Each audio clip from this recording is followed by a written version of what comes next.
ஜெபிப்போம். எங்கள் அருள் நிறைந்த கடவுளே, அருமையான இந்த வேளையிலும் தூய மகிமை நிறைந்த பிரசன்னத்திலே அமர்ந்திருந்து வழிபாடு செய்கிற எங்களோடு நீ தங்கியிருப்பதை நாங்கள் உணர்ந்து கொண்டிருக்கிறோம். திருமறை வார்த்தைகளிலிருந்து விளங்கிக் கொள்வதற்காக காத்திருக்கிற எங்களோடு நீ பேசு.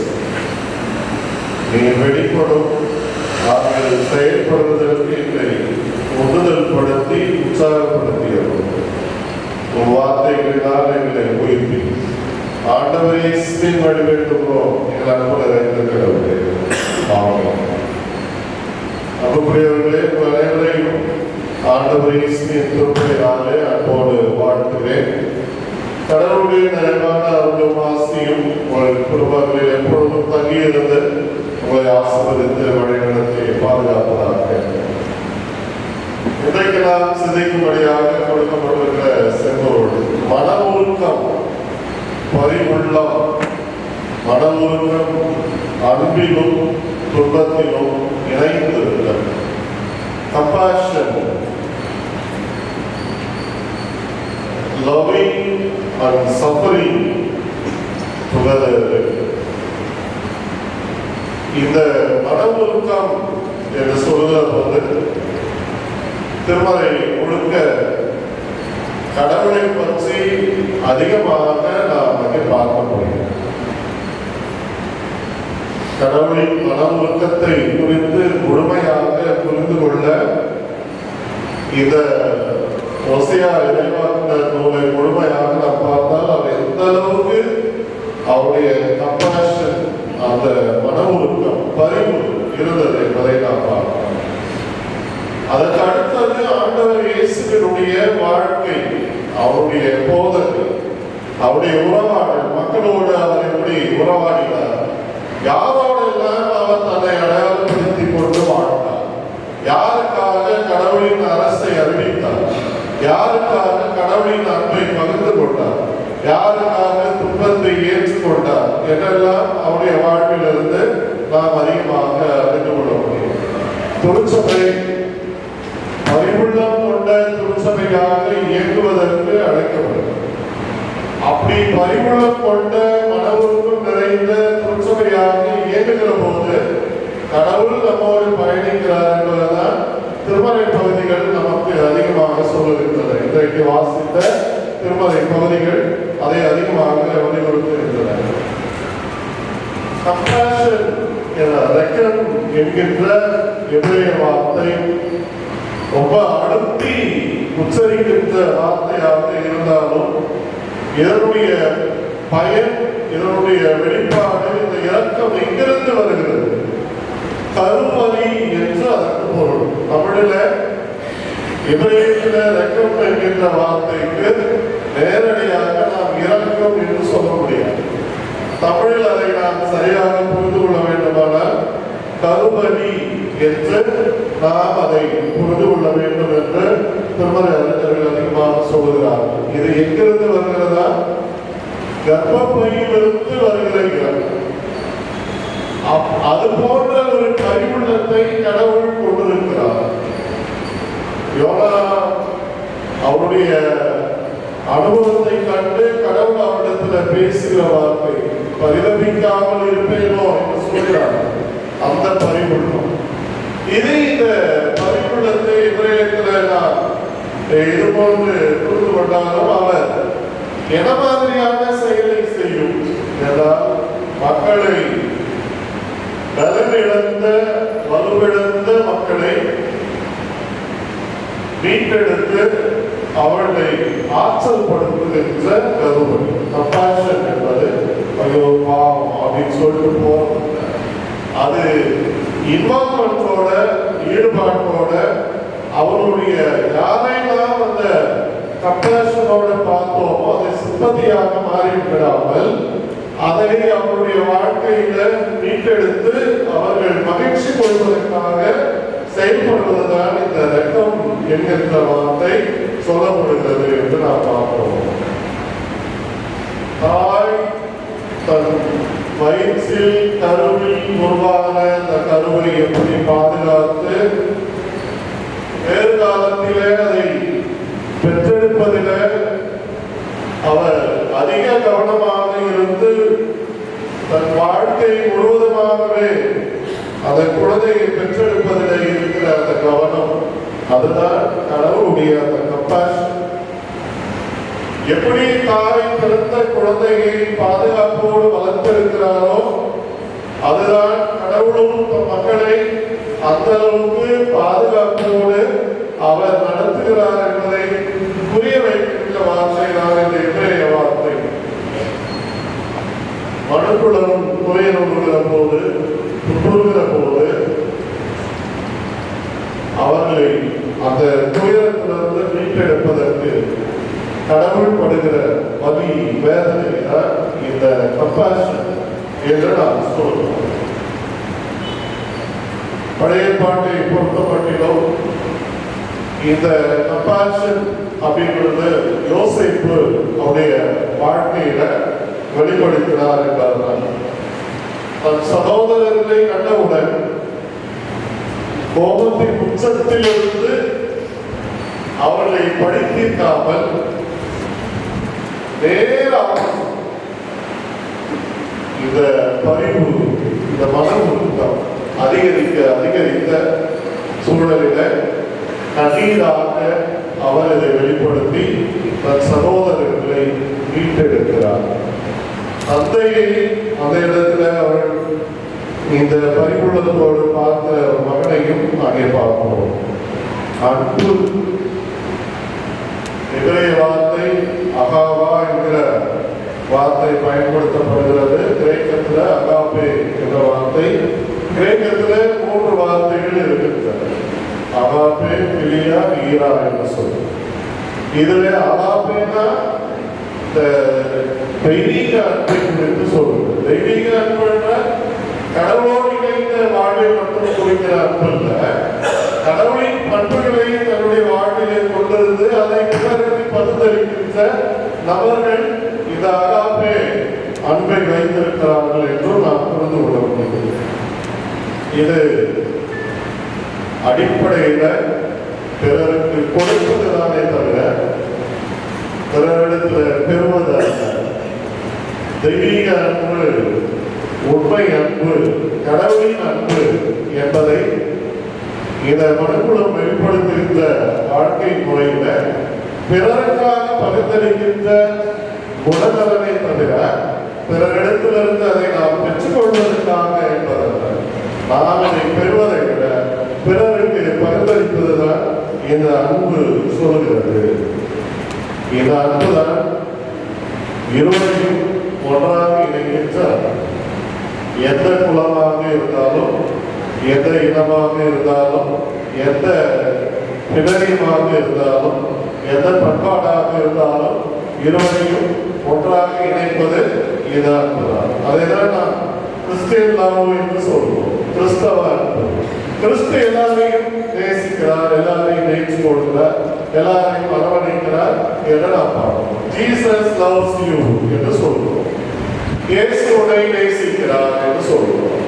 அது குறிப்பிட்ட ஒரு நபரை மட்டுமல்ல, எல்லாரையும் என்றுதான் நாம் பார்க்கிறோம். ஆனால் எல்லாரையும் என்றால் அந்த அன்பு என்பது ஒவ்வொருவருக்கும் ஒவ்வொரு விதமான செயலை எதிர்பார்த்து கடவுளை வழங்குகிறார் என்பார். அடுத்து இந்த நாளில நமக்கு சொல்லப்பட்டிருப்பது சஃபரிங், துன்புறுதல். இந்த துன்புறுதலையும் எப்படி நாம் பார்க்கணும்?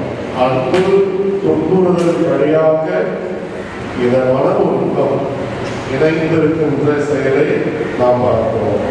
இந்த சஃபரிங், ஹார்ட்ஷிப், அதாவது செவேல் என்கிற எபிரேய வார்த்தை பயன்படுத்தப்பட்டிருக்கிறது. இது ஒளியூட்டுகின்ற வாழ்க்கை, இருளில் இருக்கிற மக்களை வெளிச்சத்திற்கு கொண்டு வருகிற ஒரு செயல்பாடாக இது இருப்பதை நாம் பார்க்கிறோம். மார் என்கின்ற இன்னொரு வார்த்தை பயன்படுத்தப்படுகிறது. என்கிற எபிரேய வார்த்தை பயன்படுத்தப்படுகிறது. மார் என்பது அதை ரிவர்ஸ்ல நம்ம வாசித்தோம்னா லாம் என்றுதான் நம்ம சொல்றோம். அப்லிஃப்டட் லைட், எபிரேய வார்த்தை இன்றைக்கு இந்துத்துவவாதிகள் அதிகமாக பயன்படுத்துகிற அந்த ராம் என்ற வார்த்தை அல்ல. இவரே வார்த்தையில் சொல்லப்படுகிற ராம் என்கின்ற அந்த வார்த்தை அப்லிஃப்ட், தாழ்நிலையில் இருப்பவரை உயர்த்துகின்ற, பலப்படுத்துகின்ற ஒரு செயலை இந்த செவேல் என்கின்ற வார்த்தையோடு கூடிய சஃபரிங், பெயின் என்பது. துன்பத்தில் இருப்பவர்கள் மட்டும் துன்புறுகிறார்கள் என்பதல்ல, அவர்களை மீட்டெடுப்பவர்களும் துன்புற்றாக வேண்டும். அவர்கள் துன்புறாமல் துன்புறும் மக்களை மீட்டெடுக்க இயலாது என்பதுதான் உண்மை. கஷ்டப்படுகிற மக்களை விடுதலை செய்ய இயலாது, அது முடியவே முடியாது என்பதுதான். எனவே இதிலே இந்த பகுதியில இந்த எபிரேய வார்த்தை என்னோட தெஷுவா என்கிற எபிரேய வார்த்தை repent, wake up call or repentance, மனம் திரும்புவதற்கான ஒரு எழுச்சி மிகுந்த அழைப்பாக நாம் இங்கே பார்க்கிறோம். அடுத்தது சஃபரிங்ல புரோக்கன்னஸ் ஹார்ட், உடைந்த உள்ளம், நைந்த உள்ளம். சங்கீதத்தில் நாம் வாசிக்கிறோம், சங்கீதம் 34:18 இந்த உடைந்த உள்ளம், நைந்த உள்ளம், இது முழுமையான வளர்ச்சியை நோக்கிய பாதைக்கான ஒரு அடையாளமாகவும் அங்கே பார்க்கிறோம். எசாயா 53 தான் இந்த விகாரியஸ் சஃபரிங், பிறருடைய பாவங்களுக்காக துன்பங்களை ஏற்கின்ற, அதிகமான துயரத்தை ஏற்றுக்கொள்கின்ற ஒரு வாழ்க்கை.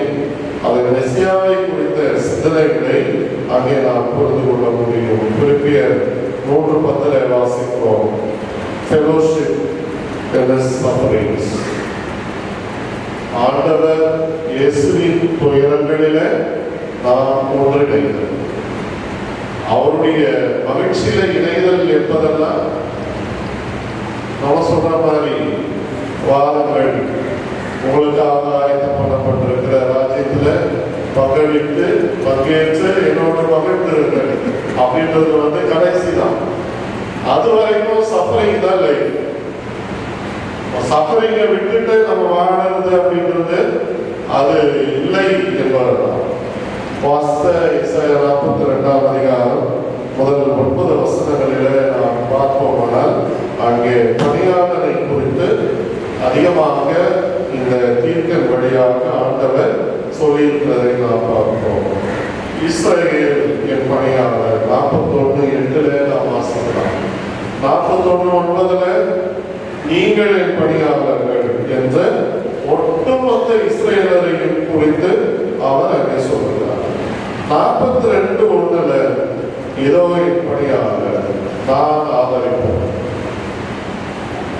இதோ என் ஊழியர், நான் ஆதரிப்பவர், நான் அவருக்கு துணை நிற்கிறேன், நான் அவருக்கு சப்போர்ட்டிவாக இருக்கிறேன், நான் தான் அவரை தெரிந்து கொண்டேன், நான் தான் அவரோடு இருக்கிறேன், அவரால் நான் மகிழ்ச்சி அடைகிறேன் என்று நீங்க ஆண்டவரின் பணியாளரை குறித்து கடவுள் அதிகமாக பகிர்ந்தளித்திருக்கிற வார்த்தைகளை நாம் பார்க்கிறோம். அவரோடு என் ஆவியை தங்கும்படி செய்தேன், அவர் மக்கள் இடத்திற்கு நீதி வழங்குவது எல்லாமே மெசியாவின் ப்ராபசி தான். மெசியாவை குறித்து சொல்லப்படுகிற வார்த்தைகள் தான். இந்த வார்த்தையினுடைய பதிலாக தான் 61 வாசிக்கிறோம், கர்த்தருடைய ஆவியானவர் என் மேல் இருக்கிறார். அதனுடைய வெளிப்பாடாக புதிய பாட்டுல லூக்கா 4 அதிகாரத்தில் வாசிக்கிறோம், ஆண்டவர் இயேசு நேரடியாக அவரே அதை சொல்லுவது போல அந்த வாசகங்களை வாசிப்பார், கர்த்தருடைய ஆவியானவர் என் மேல் இருக்கிறார். அப்போ கடவுளின் பணியாளர் என்பதை அவர் உறுதியாக ஆரம்பத்திலேயே அறிவிக்கின்றதை நாம் பார்க்கிறோம். பணியாளர் என்றால் என்ன அர்த்தம்? ஒரு இடத்துல வேலை செய்யணும்னா அந்த நிர்வாகத்திற்கு முழுமையாக கட்டுப்படுவதுதான் பணியாளருடைய வேலை. நாமும் பணியாளர் தான். பேராயத்துக்கு கட்டுப்பட வேண்டும், பேராயருக்கு கட்டுப்பட வேண்டும், பேராயருடைய எண்ணமாகவே நாங்கள் மாற வேண்டும், அப்படிதான். அப்போ ஒவ்வொரு இடத்திலும் ஒரு கம்பெனி இருக்குன்னா அந்த கம்பெனி நிர்வாகத்துல பணியாற்றுகிற அத்தனை பேரும் அவர்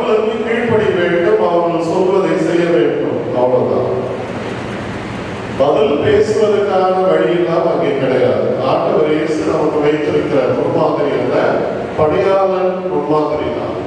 அவர் கடவுளை ஒருபோதும் கேள்வி கேட்டவர் அல்ல, கடவுளின் விருப்பத்தை கேட்டவர் தான், கடவுளை கேள்வி கேட்டவர் அல்ல.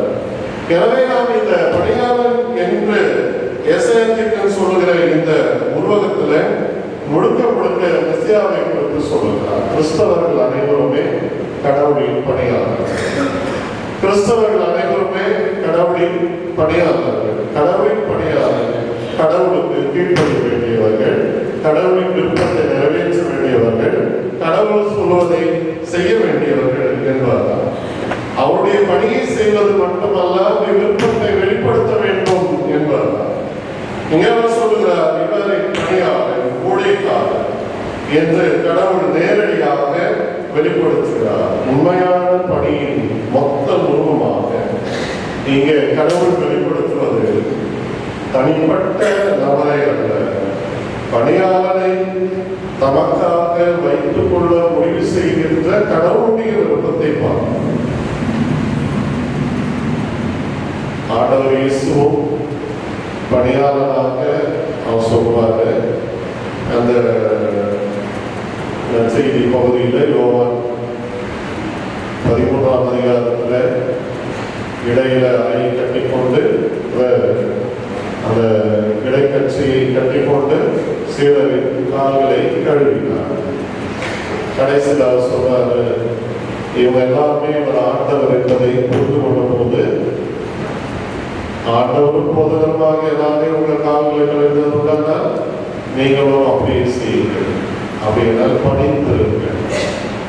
கிறிஸ்தவர்கள் ஒருவருக்கொருவர் பணிந்திருங்கள், பணியாளர் பணிந்திருக்க வேண்டியவர் என்கிற இந்த நிலையை அவர் சொல்கிறார்.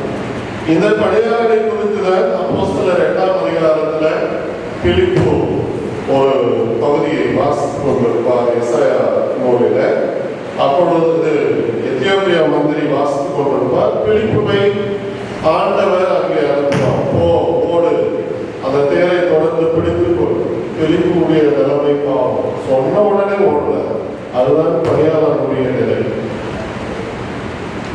உடனடியாக செயல்படுகிற வேகம், உடனடியாக செயல்படுகிற அந்த ஆற்றல், உடனடியாக செயல்படுகிற அந்த அர்ப்பணிப்பு.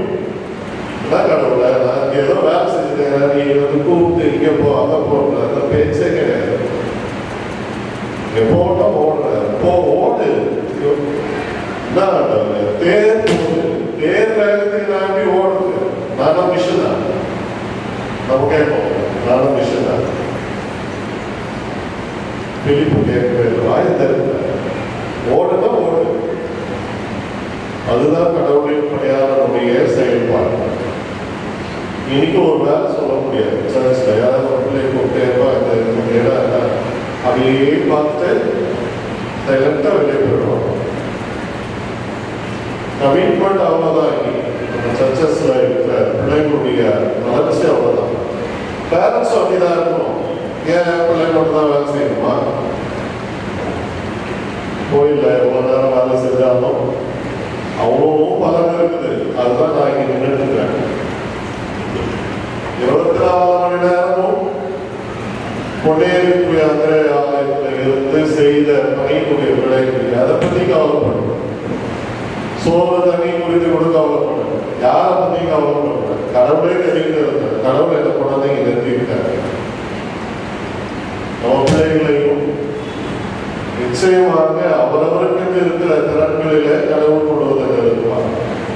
ஆனால் பணியாளராக நாம் செயல்படுவதற்கு தயாராக இருக்க வேண்டும். பிள்ளைகளையும் அதற்கேற்ப நாம் வளர்த்தெடுக்க வேண்டும் என்பதுதான். உடனே அந்த மந்திரி கேட்கிறார் இல்லையா, ஒருவர் எனக்கு அறிவிக்காவிட்டால் எனக்கு எப்படி தெரியும்? பிலிப்பு அங்கே இந்த துன்புறும் பணியாளர் யார் என்பதை தெளிவுபட எத்தியோப்பியா மந்திரிக்கு சொல்லுகிறார். அவர்தான் மெசியா, அவர்தான் இயேசு கிறிஸ்து. இவரை குறித்துதான் அங்கே எசாயா தீர்க்கதரிசி சொல்லுகிறார் என்பதை அந்த மந்திரிக்கு பிலிப்பு சொல்லுகிறார். சரி, இங்கே கடவுளின் பணியாளர் என்று கடவுள் யாரை சொல்லுகிறார்? யூதர்களை சொல்லுகிறார். ஒட்டுமொத்த ஒரு இனமாக, ஒரு நாடாக அவருடைய பணியாளர் என்று இங்கே சொல்லுகிறார்.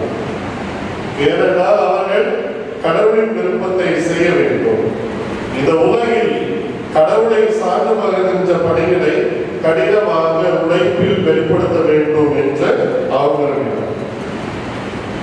இரண்டாவது, இந்த யூதர்களிலே ஒரு குறிப்பிட்ட குழுவை கடவுள் தன்னுடைய பணியாளராக குறிப்பாக தெரிவு செய்து அங்கே பயன்படுத்துகிறார்.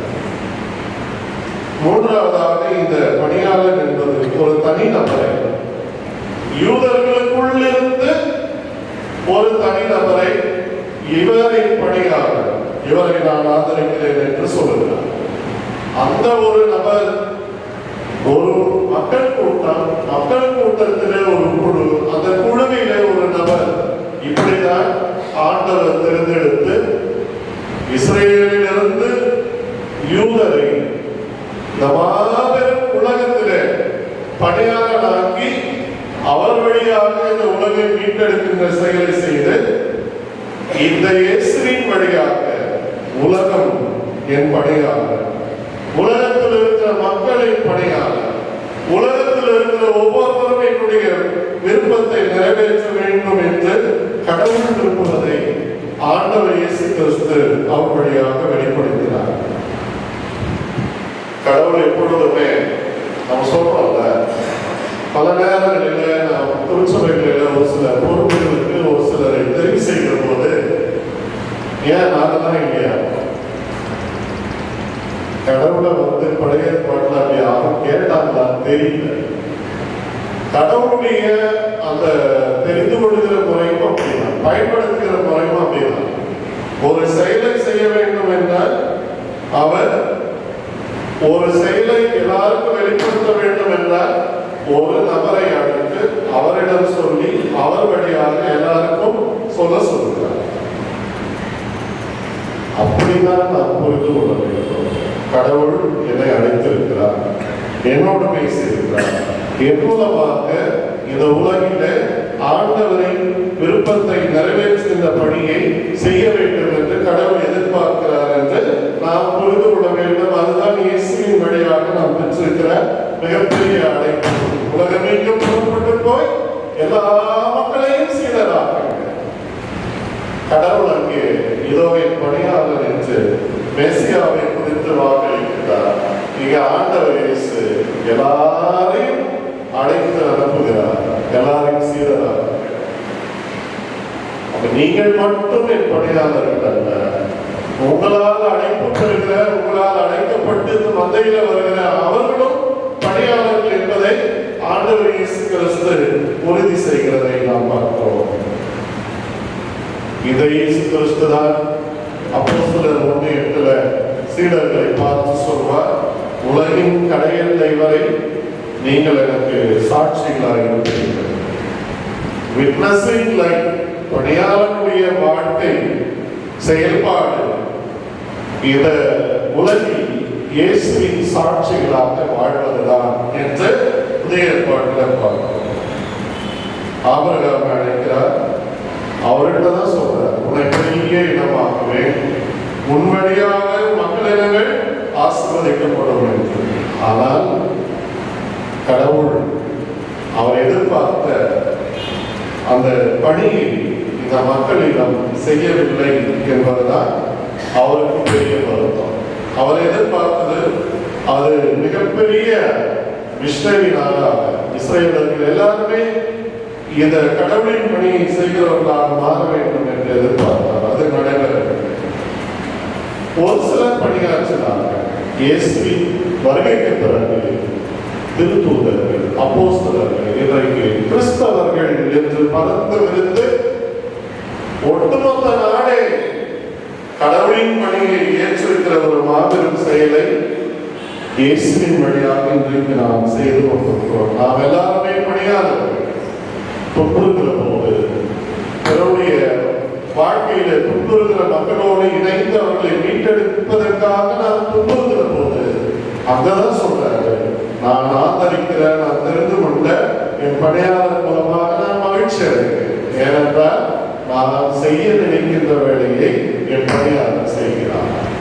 அப்படின்னா ஒரு வேலைக்காரருடைய வேலை என்னன்னா, எஜமானன் சொல்ல நினைக்கும் போதே வேலையை செய்ய தொடங்கணும். அதுதான் பணியாளர். வாயிலிருந்து வார்த்தை வர்றதுக்கு முன்னாடியே அவங்க என்ன நினைக்கிறாங்கன்றதை புரிந்து கொள்ளுகின்ற ஒரு பணியாளராக இருக்க வேண்டும். அப்படியானால் ஒன்றித்திருந்தால்தான், கடவுளோடு நாம் இணைந்திருந்தால்தான், நிர்வாகத்தோடு நாம் ஒன்றித்திருந்தால்தான் நாம் பணியை கிரமமாக செய்ய முடியும், உற்சாகமாக செய்ய முடியும், மகிழ்ச்சியாக செய்ய முடியும். இல்லை என்றால் கடமைக்காக செய்வோம், அதில் எந்த மாற்றமும் இருக்காது என்பதுதான். ஆண்டவர் இயேசுவின் பணி, கம்பேஷன், பரிவு. எங்க பார்த்தாலும் திரும்பி பார்த்து பரிவுடன் கண்ணோக்கினார். நீங்க பேதுரு அவரை மறுதளித்த போது கூட அப்படிதான் பார்த்தார். தொழுநோயாளரை அப்படி பார்த்தார், நோயுற்றிருப்போர் எல்லாரையும் அப்படிதான் பார்த்தார். அந்த பரிவுதான் அவர்களை அதிலிருந்து மீட்டெடுக்கின்ற ஆற்றலை பெறுவதற்கு அவர்களுக்கு உதவியது. துன்புறும் பாடல், இது சாதாரண பாடல் அல்ல. நீதியும் உண்மையும் நிறைந்த உணர்வுகளின் சகமமாக இந்த எசையா இறைவாக்கினுடைய துன்புறும் பாடல். நீதி, அவர் சொல்கிறார், இந்த உலகில் நீதியை நிலைநாட்டும் வரை அவர் சோர்வடையார். 4ஆம் வசனத்துல இந்த நீதி கடவுள் நிலைநாட்டின செயல்பாடு, அவர் வெளிப்படுத்திய உண்மை, அவை முன்வைக்கின்ற கடமைகள், இதை ஒரு பணியாளர் வெளிப்படுத்துகிற போது அதுதான் கடவுளின் நீதி, கடவுளின் உண்மை. அதுதான் என் ஊழியரின் பணி என்று இங்கே அவர் சொல்கிறார். அடக்கம், அமைதி, பொறுமை போன்றவற்றின் மொத்த உருவமாக மக்களினர்களின் உரிமைகளை பெற்று தருகின்ற வாழ்வு பணியை அவர் ஏற்றிருப்பவராக இந்த எசையா 42 2வது 3வது வசனங்களிலே நாம் பார்ப்போம். நெறிந்த நாணலை போல பயனில்லை, இனி தேவையில்லை என்று கருதப்படுகிற மக்களின் பயனுள்ளதாக இருந்த செயல்தான் இந்த துன்புறும் பணியாளர்களுடைய பணி. நம்முடைய செயல் எப்படி இருக்கிறது? அவங்களுடைய கடவுளின் தெரிந்து கொள்ளுதலை நாம் முறைப்படுத்த வேண்டும், அவர்களை மீட்டெடுக்க வேண்டும் என்பதுதான். மங்கி எறிகிற திரியை போல் வாழ்வில் நம்பிக்கை இழந்து அடைந்து கொண்டிருக்கிற மக்கள் அவருடைய வாழ்க்கையில ஒளியேற்றுகின்ற வாழ்வு, பலவீனம் அடைந்தோருக்கு பலன் கொடுக்கின்ற தகுதியை பெற்றுத் தருகின்றவராக இந்த துன்புறும் பணியாளர் இருக்கிறார். அதான் அவர் சொல்கிறார், நெறிந்த நாளை ஓய்கிறார், மங்கியை திரி அணைகிறார். இதை கொஞ்சம் திரி அப்படியே அணைச்சு போற மாதிரி இருக்குதுன்னா தண்ணி ஊற்றி அணைச்சு அது இன்னும் நல்லா எரிந்து பிரகாசிப்பதற்கு, ஒளிப்பதற்கு உதவி செய்வது மிக மிக கடினம். ஆனால் அந்த கடின பாதையில கடவுள் நம்மோடு இருப்பார் அப்படின்றதுதான்.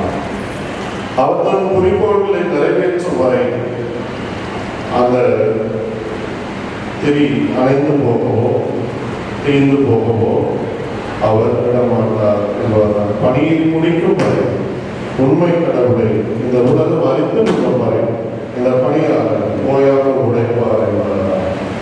5வது வசனத்துல நாம் பார்த்தோம்னா ஒட்டுமொத்த படைப்பையும் அவர் புதுப்பிக்கின்ற செயலை செய்கிறவராக இங்கே சொல்லப்படுகிறது. மற்றவர்களை அழித்து வெற்றி கொள்ளுகின்ற பணியாளர் அல்ல, தம்முடைய வாழ்வையே அர்ப்பணமாக்கி அவர்கள் நலமோடு வாழ்வதற்காக தன்னை பலியாக கொடுக்கின்ற பணியாளர்.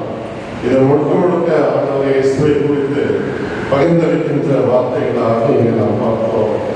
6வது வசனத்துல கடவுளின் நீதியாக நோக்கம், அவர் நீதியை நிலைமாட்டுமாறு உண்மை அடைத்தேன் என்று சொல்லுகிறார். உன் கையை பற்றி பிடித்து உண்மை பாதுகாப்பேன் என்று சொல்லுகிறார். மக்களுக்கு உடன்படிக்கையாக பிற இனத்தாருக்கு ஒளியாகவும் நீ இருக்குமாறு செய்வேன் என்று சொல்லுகிறார். அப்படின்னா அவருடைய பணியாளரோடு கடவுள் கூடவே நடக்கிறார். அப்படின்னா அவருடைய பிரசன்ஸ், கடவுள் இப்படிப்பட்ட பணியாளரை விட்டு தூரமாக இருப்பதில்லை. பிறருக்காக இன்னல்களை ஏற்று நீதியை நிலைநாட்டுகின்ற பணியாளரோடு கரம் பிடித்துக் கொண்டு தாமும் உடன் நடக்கிறார். மீட்பு பணிக்காக நாம் செல்லுகிற போது கடவுள் நம்மோடு கூட உடன் வருகிறார். அவர் மிக அழகாக ஒரு சொல்வார். எரேமியா 31 சொல்லுகிற அவர் இதயங்களிலே கட்டளைகளை எழுதுகின்ற அந்த அனுபவத்தை கடவுளுக்கு சொல்லுவதை இங்கே எப்படி சொல்கிறார்? பணியாளரை மக்களுக்கு உடன்படிக்கையாக வைக்கின்ற கடவுள். அப்படின்னா உடன்படிக்கை உறவை நிறைவேற்றுகிறவராக துன்புறும் பணியாளர் இருக்கின்றார். ஆண்டவர் இயேசு கிறிஸ்து இது பாவ மன்னிப்பு பெற்று உங்களுக்காகவும் அநேகருக்காகவும் சொல்லப்படுகிற பொது உடன்படிக்கையில் என்னுடைய ரத்தம். எசாயத்திற்கு சொன்ன அந்த வார்த்தை மக்களுக்கு உடன்படிக்கையாக ஆண்டவர் இயேசு அதை அவருடைய ரத்தத்தை மக்களுடைய உடன்படிக்கையாக மாற்றி அமைக்கின்ற செயல், மாபெரும் செயல். இது கடவுள் எசாயத்தின் மூலமாக வெளிப்படுத்தினார். இது ஏதோ சும்மா விளையாட்டுக்கு சொன்னார் என்பதை நாம் சொல்ல இயலாது. புதிய ஏற்பாட்டில் ஆண்டவர் இயேசு நாமாக இந்த உடன்படிக்கையை நான் தான் இந்த மக்களின் மீட்புக்கான உடன்படிக்கையாக இருக்கிறேன் என்பதை தன்னுடைய ரத்தத்தின் மூலமாக ஏற்படுத்திய உடன்படிக்கை. அதிலே தான் நாம் பங்கு பெறுகிறோம். அந்த உடன்படிக்கையில தான் நாம் பங்கு பெறுகிறோம். திருவருளை போது உடன்படிக்கையிலே நாம் பங்கு பெறுகிற போது நாமும் பிறருக்கு உடன்படிக்கையாக கடவுளால் உறுதி செய்யப்படுகிறோம். இயேசு எப்படி உலகம் அனைத்தும் இருக்கிற மக்களுக்கு உடன்படிக்கையாக உறுதியாக தம்மையே அறிவித்தாரோ, நாமும் இயேசுவின் உடன்படிக்கையில் பங்கு பெறுவதனால நாமும் இந்த எசாயாவின் சொன்ன வார்த்தையின்படி மக்களுக்கு உடன்படிக்கையாக ஏற்படுத்தப்பட்டிருக்கிறோம் என்பதுதான். பணியாளர் மேல் உடன்படிக்கை எழுதப்படுகிறது. பணியாளர் மக்களை கடவுளிடம் கொண்டு வரும் செயலை செய்கிறார். உயிருள்ள உடன்படிக்கையாக பிற இனத்தாருக்கு ஒளியாக வாழ்கின்ற வாழ்வை இந்த பகுதி சொல்கிறது. பிற இனத்தாருக்கு ஒளியாகவும் நீ இருக்குமாறு செய்வே என்று அங்கே சொல்கிறார்.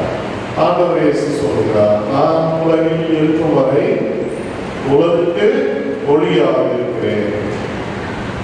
அவர் நம்மை பார்த்து அவர் சொல்றாரு, நீங்கள் உலகுக்கு வெளிச்சமாக இருக்கிறீர்கள்.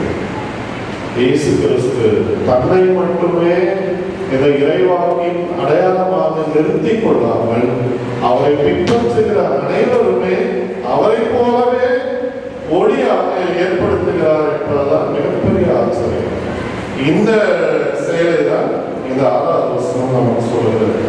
7வது வசனத்துக்கு வருகிற போது அவர் வழியாக மக்களினத்தார் ஒளியையும் பார்வை இழந்தோரின் கண்களை திறக்கவும் கைதிகளின் தலைகளை அறுக்கவும் இருளில் இருப்பவரை சிறையிலிருந்து மீட்கவும் உம்மை அழைத்தேன் அப்படின்னு சொல்லுகிறார்.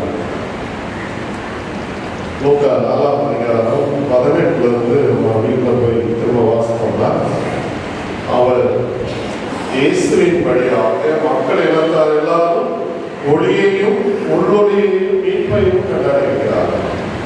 அதுதான் புதிய ஏற்பாட்டில் பார்வையற்றவருக்கு பார்வையை பிரசித்தப்படுத்தவும், அதுதான் லூக்கா 4 நாம் வாசிக்கிறோம். பார்வை கொடுக்கிறார். உடல் ரீதியாக பார்வை இல்லாமல் இருப்பவருக்கு பார்வை கொடுப்பது ஒன்று. அறியாமையில் இருக்கின்ற மக்கள் அவர்கள் இந்த சமூகத்தை பார்க்கின்ற பார்வையை பெறுவதற்கும் ஆண்டவர் இயேசு உழைத்திருக்கிறார் என்பதுதான். நாம் 2 வேலையையும் செய்கிறோம். கண்களால் பார்வை இல்லாதோரும் பார்வை பெறுவதற்கு கண்தானம் வழியாக உதவி செய்ய முடியும். கண்கள் இருந்தும் சமூகத்தை பார்க்கின்ற பார்வை அற்ற நிலையில் இருப்பவருக்கு தெளிவுபடுத்த வேண்டும். கிறிஸ்தவத்தினுடைய மிஷனரி பணி என்பது தொடக்க காலத்திலிருந்தே அப்படித்தான் விளங்கி வருகிறது. அதனால்தான் இன்றைக்கு நிறைய பேர் சமூக தொண்டாற்றுகிற மக்களாக இருக்கிறார். ரகசியமாக ஏழைகளுக்கு சேவை செய்கின்ற மக்கள் இன்றைக்கு நிறைய பேர் இருக்கிறார்கள். திருச்சபை வழியாக மட்டுமல்லாது ரகசியமாக, மறைமுகமாக, ஏனென்றால் தன்னை விளம்பரப்படுத்திக் கொள்ளக்கூடாது என்று செய்கிற மக்கள் ஏராளமாக இருக்கிறார்கள். நீதியை நிலைநாட்ட விரும்புகின்ற பணியாக சமூக அவலங்களை அடைத்தெறிந்து அனைவரையும் உரிமை குடிமக்களாக்கி உடற்புறச்சோரை குணமாக்கி 7ஆம் வசனம் அதை தான் சொல்கிறது. சிறையில் இருப்பவரை விடுதலை செய்ய வேண்டும் என்பார். திருச்சபை தமிழ்நாடு இளைய கல்லூரியில் சிறையில் இருக்கிற மக்களை சந்தித்து திருப்பணியாற்றுகின்ற பணியும் தொடர்ந்து ஞாயிற்றுக்கிழமை தோறும் அங்கு இளைய மாணவர்கள் சென்று பணியாற்றுகிற வாய்ப்பு உண்டு. திருச்சபை அதை செய்து கொண்டு வந்தது. இப்பொழுது இந்த ஒன்றிய அரசு வந்த நாட்களிலிருந்து மக்கள் மருத்துவமனைகளுக்கும் சிறைகளுக்கும் திருப்பணியாற்ற தடை செய்யப்படுகிற சூழல் அதிகமாக இருக்கிறது. நாம் தடையின்றி இருந்து விடாமல் தொடர்ச்சியாக அந்த பணிகளை செய்ய வேண்டும். ஏனென்றால் அந்த பணியாளர் என்பதற்கு இதுவும் ஒரு அடையாளமாக இருக்கிறது. இஸ்ரேல் மக்களுக்கு மட்டும் கிடைத்த இந்த பணியாளரின் பணி, இந்த பணியாளரின் அந்தஸ்து இயேசுவின் வழியாக உலகம் முழுவதையும் உரியதாக்குகின்ற ஒரு செயலை நாம் இங்கே பார்க்கிறோம். 8ஆவது வசனத்துல தெளிவா சொல்றாரு, நானே ஆண்டவர், அதுவே என் பெயர், என் மாட்சியை பிறருக்கோ என் புகழை சிலைகளுக்கோ விட்டுக் கொண்டேன். எவ்வளோ பெரிய கடவுள்! இங்க என்ன சொல்றாரு? நான் தான் கடவுள், என்ன தவிர வேற யாரும் இல்லை, நீங்க எல்லாம் கடவுளாயிடாதீங்க. இன்னொன்று, தமக்கே உரிய புகழ், தமக்கே உரிய பெயர், இது எனக்கு நீங்கள் தர வேண்டும் என்று அவர் உரிமையோடு கேட்கிறார். இந்த கடவுளை நாம், இந்த தனிப்பட்ட கடவுள், நம்ம கற்பனையில் வாழ்கிற கடவுள் அல்ல. கற்பனை செய்து பார்த்து கடவுள் இப்படி இருப்பார் அப்படி இருப்பார் என்று சொல்கிற கடவுள் அல்ல. வெற்று கோட்பாடுகளை இல்லாமல் இருக்கிற கடவுள் அல்ல. நிறைய பேர் கடவுளை போல நடிப்பது, வேடமிடுவது என்றெல்லாம் இருக்கிற சூழலில் அவருடைய மாட்சி, அவருடைய புகழை பகிர்ந்து கொள்ளவோ பெற்றுக் கொள்ளவோ யாராவது செய்யலாம். அப்படின்னா புகழும் மாட்சியும் கடவுளுக்கு மட்டும்தான் சொல்ற. நீ என்னுடைய பணியாளர் தான், நீ என்னை தான் புகழ வேண்டும், உனக்கு புகழை தேடக்கூடாது, நீ எனக்கு தான் மாட்சி செலுத்த வேண்டும். எல்லாரும் உண்மை ஆகோ ஓஹோ என்று சொல்லுகிற வார்த்தை நடந்து கொள்ளக்கூடாது. இயேசு அப்படிதான் நடந்து கொள்ள. அவர் கடவுளுக்கு புகழை தேடி தந்தார், கடவுளுக்கு பெயரை வாங்கி தந்தார். அவர்தான் கடவுள் என்பதை கடைசி வரை மக்களுக்கு அறிவித்தார், வாழ்க்கையில வெளிப்படுத்தினார்.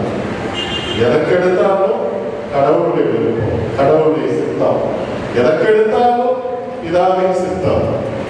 அவராக இது என்னுடைய வேலை அப்படின்றது, பிதா விரும்பினதுதான் என்னுடைய வேலை என்று சொல்லுகிறார். தவிர தாமாக எதையும் அவர் செய்யவில்லை. இது மெசியாவின் பணியாக இந்த எசேக்கியேல் மூலமாக சொன்ன வார்த்தையை ஆண்டவர் இயேசு அப்படியே பின்பற்றினார்.